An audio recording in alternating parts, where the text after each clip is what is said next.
नमस्कार दोस्तों, आशा करता हूँ आप सभी अच्छे होंगे।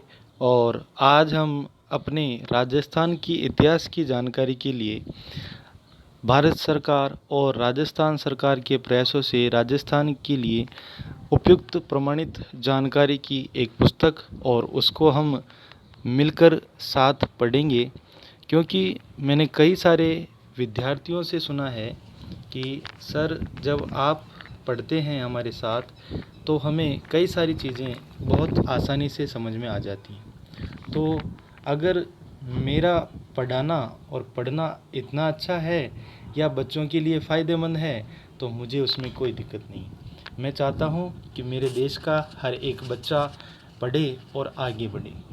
मेरे बच्चों का विकास मेरा ही विकास होगा। इसलिए आज हम एक बुक को स्टार्ट कर रहे हैं, राजस्थान की ऐतिहासिक पृष्ठभूमि। तो इसका एक परिचय। राजस्थान का इतिहास हमारी गौरवमयी धरोहर है जिसमें विविधता के साथ निरंतरता है। कहने का मतलब है कि राजस्थान का जो इतिहास है उसमें कई सारी विविधताएं आई, पर ये विविधताएं निरंतर रही, लगातार आती रहीं। परंपराओं और बहुरंगी सांस्कृतिक विशेषताओं से ओतप्रोत राजस्थान एक ऐसा प्रदेश है जहाँ की मिट्टी का कण कण यहाँ के रणबांकुरों की विजय गाथा का बयान करता है। यहाँ के शासकों ने मातृभूमि की रक्षा हेतु सहर्ष अपने प्राणों की आहुति दी। कहते हैं राजस्थान के पत्थर भी अपना इतिहास बोलते हैं। यहाँ पुरा संपदा का अटूट खजाना है दोस्तों। कहीं पर प्रागैतिहासिक शैल चित्रों की छटा है। शैल चित्र यानी पत्थरों के ऊपर बनाए गए चित्र। तो कहीं प्राचीन संस्कृतियों के प्रमाण हैं, कहीं पर प्रस्तर प्रतिमाओं का शैल्पिक प्रतिमान है यानी पत्थर की प्रतिमाएं। तो कहीं शिलालेखों के रूप में पाषाणों पर उत्कीर्ण गौरवशाली इतिहास। कहीं समय का ऐतिहासिक बखान करते प्राचीन सिक्के, तो कहीं वास्तुकला के उत्कृष्ट प्रतीक। वास्तुकला यानी हमारे जो प्राचीन मशहूर निर्माण श्रमिक थे उनके हाथों से बनी कलाएं। उपासना स्थल यानी जहाँ पर किसी भी देवी देवता की उपासना की जाती हो। भव्य प्रसाद यानी बड़े बड़े महल। अभेद्य दुर्ग और जीवंत स्मारकों का संगम आदि राजस्थान के कस्बों, शहरों एवं उजड़ी बस्तियों में देखने को मिलता है। ये एक सत्यता है दोस्तों कि राजस्थान में बहुत सारे किले और दुर्ग हर जिले में और हर तहसील के अंदर लगभग पाए जाते हैं। राजस्थान के बारे में यह सोचना गलत होगा कि यहाँ की धरती केवल रण क्षेत्र रही है। सच तो यह है कि यहाँ तलवारों की झंकार के साथ भक्ति और आध्यात्मिकता का मधुर संगीत सुनने को मिलता है। यहाँ लोक परख सांस्कृतिक चैतन्य अत्यंत गहरी है। मेले और त्योहार यहाँ के लोगों के मन में रचे बसे। लोक नृत्य एवं लोकगीत राजस्थानी संस्कृति के संवाहक हैं। राजस्थानी चित्रशैलियों में श्रृंगार सौंदर्य के साथ लौकिक जीवन की भी सशक्त अभिव्यक्ति हुई है। राजस्थान की यह मरुभूमि प्राचीन सभ्यताओं की जन्मस्थली रही है। यहाँ कालीबंगा, आहड़, बेराट, बागोर, गणेश्वर जैसी अनेक पाषाणकालीन, सिंधुकालीन और ताम्रकालीन सभ्यताओं का विकास हुआ, जो राजस्थान के इतिहास की प्राचीनता सिद्ध करती है। इन सभ्यता स्थलों में विकसित मानव बस्तियों के प्रमाण मिलते हैं।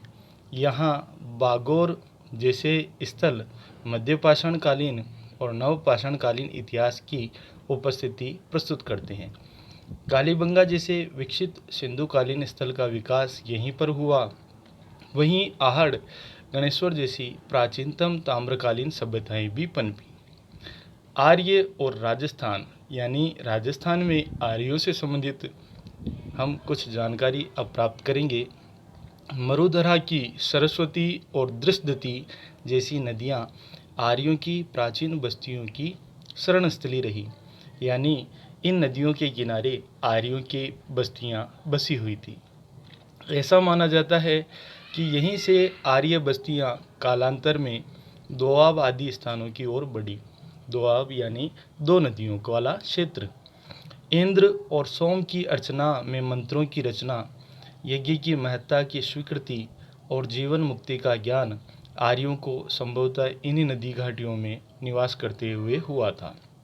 महाभारत तथा पौराणिक गाथाओं से प्रतीत होता है कि जांगल जो बीकानेर का क्षेत्र था, मरुकांतार जो मारवाड़ को कहा जाता था, आदि भागों से बलराम और कृष्ण गुजरे थे, जो आर्यों की यादव शाखा से संबंधित हैं।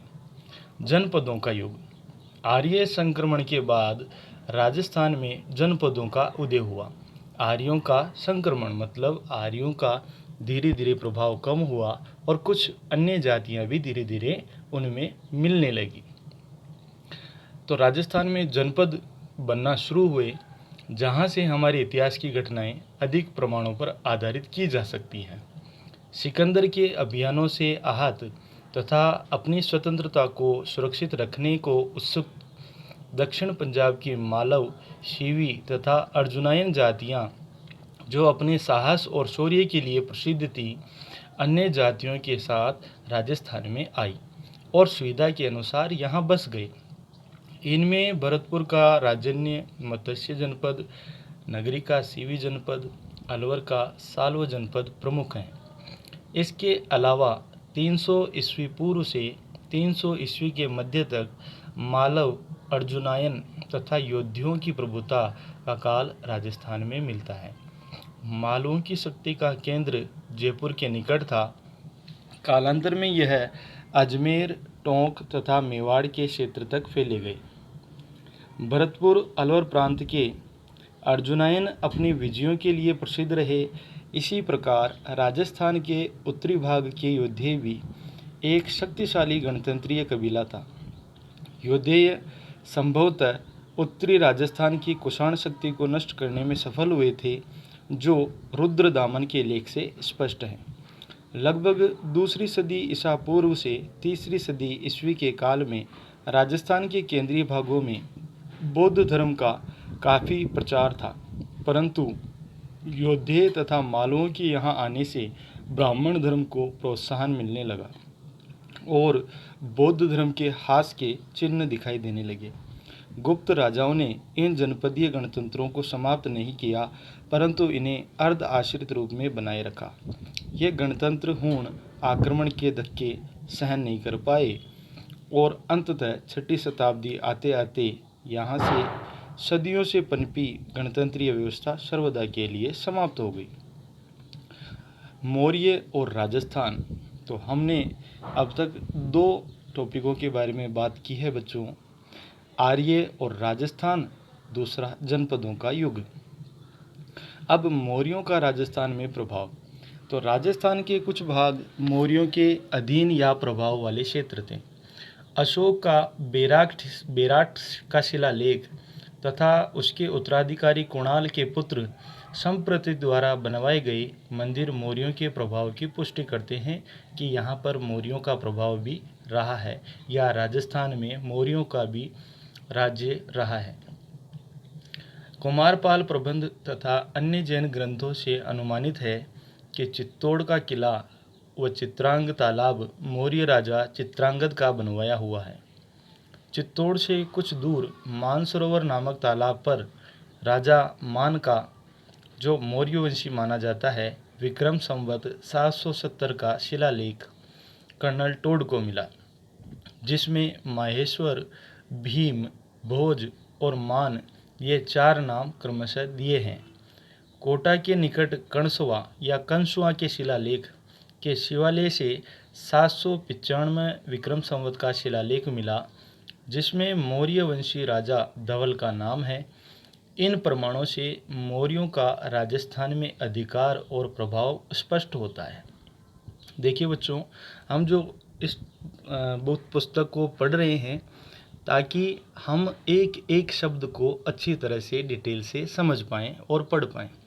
आप इस वीडियो को रोक कर जहाँ भी आपको इम्पोर्टेंट नोट्स बनाने हैं आप अपने साथ कॉपी और पेन रखें और इम्पोर्टेंट नोट्स को बनाते जाएं। हर्षवर्धन की मृत्यु के बाद भारत की राजनीतिक एकता पुनः विघटित होने लगी। इस युग में भारत में अनेक नए जनपदों का अभ्युदय हुआ।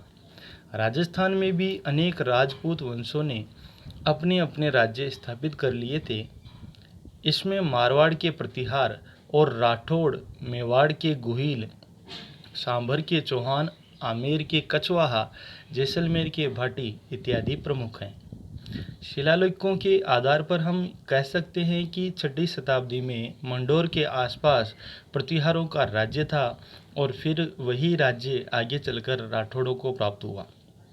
लगभग इसी समय सांभर में चौहान राज्य की स्थापना हुई। धीरे धीरे वह राज्य बहुत शक्तिशाली बन गया। 5वीं या 6वीं शताब्दी में मेवाड़ और आसपास के भूभाग में गोहिलों का शासन स्थापित हो गया। 10वीं शताब्दी में अथुर्णा तथा आबू में परमार शक्तिशाली बन गए। 12वीं तथा 13वीं शताब्दी के आसपास तक जालोर तथा रणथंभौर और हाड़ौती में चौहानों ने पुनः अपनी शक्ति का संगठन किया, परंतु उसका कहीं कहीं विघटन भी होता रहा। अब राजस्थान के नामकरण से संबंधित हम जानकारी प्राप्त करते हैं तो वर्तमान राजस्थान के पहले किसी एक नाम का प्रयोग नहीं मिलता है। इसके भिन्न भिन्न क्षेत्र अलग अलग नामों से जाने जाते थे। वर्तमान बीकानेर और जोधपुर का क्षेत्र महाभारत काल में जांगल देश कहलाता था। इसी कारण बीकानेर के राजा स्वयं को जांगलधर या जंगलधर बादशाह कहते थे। जांगल देश का निकटवर्ती भाग शपाद लक्ष्य, जो वर्तमान में अजमेर और नागौर का मध्य भाग है, कहलाता था, जिस पर चौहानों का अधिकार था। अलवर राज्य का उत्तरी भाग कुरु देश, दक्षिणी और पश्चिमी मत्स्य देश और पूर्वी भाग सूरसेन देश के अंतर्गत था। भरतपुर और धौलपुर राज्य तथा करौली राज्य का अधिकांश भाग सूरसेन देश के अंतर्गत थे। सूरसेन राज्य की राजधानी मथुरा, मत्स्य राज्य की विराटनगर और कुरु राज्य की इंद्रप्रस्थ थी।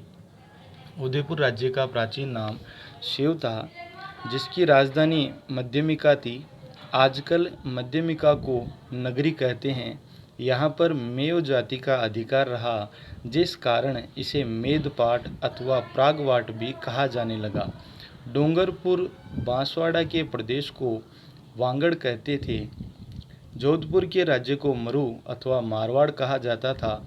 जोधपुर के दक्षिणी भाग को गुजरातरा कहते थे और सिरोही के हिस्से को अबुर्द या आबू देश कहा जाता था। जैसलमेर को मांड तथा कोटा और बूंदी को हाड़ौती पुकारा जाता था। झालावाड़ का दक्षिणी भाग मालव देश के अंतर्गत गिना जाता था। इस प्रकार स्पष्ट है कि जिस भूभाग को आजकल हम राजस्थान कहते हैं वह किसी विशेष नाम से कभी प्रसिद्ध नहीं रहा। ऐसी मान्यता है कि 1800 ईस्वी में सर्वप्रथम जॉर्ज थॉमस ने इस प्रांत के लिए राजपूताना नाम का प्रयोग किया। प्रसिद्ध इतिहास लेखक कर्नल जेम्स टोड ने सन 1829 ईस्वी में अपनी पुस्तक annuls and antiquities of Rajasthan में इस राज्य का नाम रायथान अथवा राजस्थान रखा। जब भारत स्वतंत्र हुआ तो इस राज्य को राजस्थान नाम स्वीकार कर लिया गया। तो दोस्तों, हमारा ये प्रयास आपको कैसा लगा? अगर आपको हमारे इस तरह का वीडियो जो हम साथ पढ़ने का है अगर अच्छा लगा तो हमें आपका प्यार भरा प्रोत्साहन मिले और हमें आपके कमेंट के द्वारा इस प्रोत्साहन को बताएं, ताकि हम आपको प्रमाणित पुस्तकों द्वारा आगे और कई सारे ज्ञान की वृद्धि करवा सकें। धन्यवाद दोस्तों। आशा करता हूँ आपको ये वीडियो अच्छा लगा होगा और अगर आपको ये अच्छे लगे हों तो आप अपने अन्य दोस्तों के साथ इन जानकारी को शेयर करें और हम मिलते हैं इसके अगले वीक में। धन्यवाद।